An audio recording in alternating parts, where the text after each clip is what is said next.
Tasty লাগে না। আর চা না হলে সকালটা তো জমবেই না।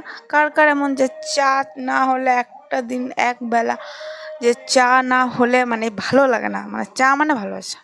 তো এখানে দেখো আমি লাইট অফ করে নিয়েছি, ওইদিকে আমার খাওয়া হয়ে গেছে। আর এইখানটা আমি গাড়িটা চার্জে দিয়েছি। তো এখানে আমি ব্যাটারি চার্জ দিচ্ছি, স্কুটিটা ব্যাটারি স্কুটি তো তার জন্য। তো আমি এখানে চার্জে বসে দিয়েছিলাম। আর এবার এলাম দোকান ঘরে দেখো মা পুজো দিয়ে দিয়েছে ঠাকুরকে সকালবেলায়। মা চান টান করে পুজো দিয়ে দিয়েছে। আর এখানটায় দোকান ঘরে এসে দোকান সব গোছাতে হবে। আর আজকে আমি সকাল সকাল চান করে নিয়েছি, কারণ এখানটায় আজকে রবিবার, মাথায় শ্যাম্পু নিয়েছি। কাল থেকে আবার কলেজ, তো আবার এক সপ্তাহ পর শ্যাম্পু নিতে হবে। তো আজকে রবিবার বলে সকাল সকাল চান করে নিচ্ছি 8টা বাজে সেই সময়। তো আমার কিছু কথা বলার ছিল, তো কথাগুলো হলো অল্প সামান্যই কথা, তেমন না।